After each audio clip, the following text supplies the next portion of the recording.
News when you want it with Bloomberg News Now. I'm Nathan Hager. And I'm Karen Moscow. Karen, we begin with results from the latest primary elections. Voters headed to the polls in 3 states, plus a special House election in California. But the biggest upset of the night was in Florida, where a Democratic Socialist beat an establishment candidate in the Democratic Senate primary. With 99% of votes counted, Angie Nixon defeated Alex Vindman 56 to 44%. Thank you for your tireless work, for the late nights, the too often thankless work. Angie Nixon won despite a 16-1 fundraising advantage for Alex Vindman. She'll go on to face Republican Ashley Moody in November. She was appointed to fill Marco Rubio's seat when he became Secretary of State.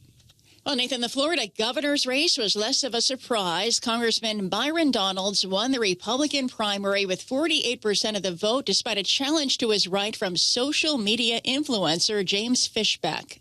Because of your sweat, because of your hard work, we have won a massive victory.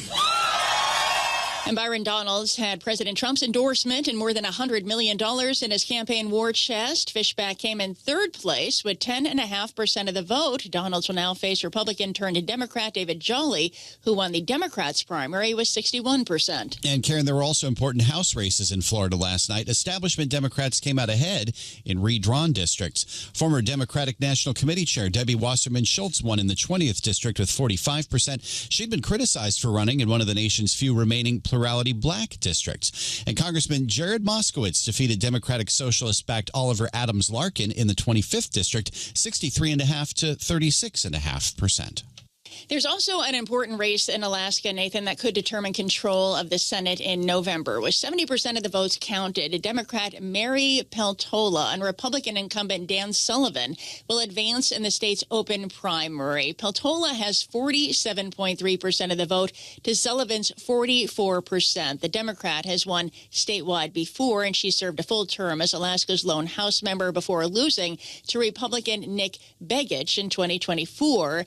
The primary included a second Dan Sullivan, a retired school teacher with a similar name. He came in a distant third and with 2.5% of the vote. As for some other key races last night, Karen, the Republican backed by President Trump won the primary for retiring Senator Cynthia Lummis' seat in Wyoming. Congresswoman Harriet Hageman won that race with 65% of the vote. She'll go on to face James Byrd, who won the Democratic primary with 79%. The president's preferred candidate for Wyoming governor came up short. Rancher and State Senator Eric Barlow beat Superintendent of Education Megan Degenfelder 45% to 30%. Barlow will face Democrat Kenneth Kastner, who ran uncontested for governor. And in the special runoff in California to serve the rest of former Congressman Eric Swalwell's term, Aisha Wahab leads fellow Democrat Melissa Hernandez 51% to 49%. Both candidates are also on the ballot for a full term in November. Well, Nathan, we also have global trade in focus this morning. The Trump administration delaying 50% tariffs on billions of dollars of Canadian products for 3 days. Less than 2 hours before the tariffs were set to take effect, President Trump on social media said the two countries reached a tentative agreement to resolve a broader trade dispute. Canada's Prime Minister Mark Carney was not as definitive, stopping short of saying an agreement had been reached. We get more from Bloomberg's senior U.S. government editor, Derek Walbank. This is a very positive sign that we're going toward a deal, and there had been a lot of worries in Ottawa and elsewhere in Canada that this was going to be a major problem coming now. Last-ditch diplomacy pauses in effect.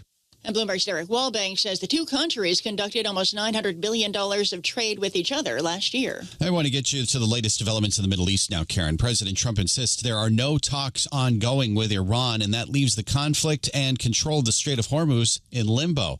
We get more from Bloomberg breaking news editor Patrick Sykes. The direct confrontation between the U.S. and Iran appears to be on hold, and what we have instead are these isolated attacks on U.S. partners or allies in the region, in the Gulf in particular, mostly being, interestingly, denied by Iran. We had a few days ago, there was a drone attack on the Prime Minister of Iraqi Kurdistan's office, and then just overnight we had this missile attack against the UAE. In both cases, Iran denied being connected to those attacks, and it suggested that they might be false flag operations designed to implicate Iran in a new escalation of tensions. But Bloomberg's Patrick Sykes reports now the United Arab Emirates says it's cutting all economic ties with Tehran after accusing the country of firing those ballistic missiles. That's news when you want it with Bloomberg News Now. I'm Karen Moscow. I'm Nathan Hager, and this is Bloomberg.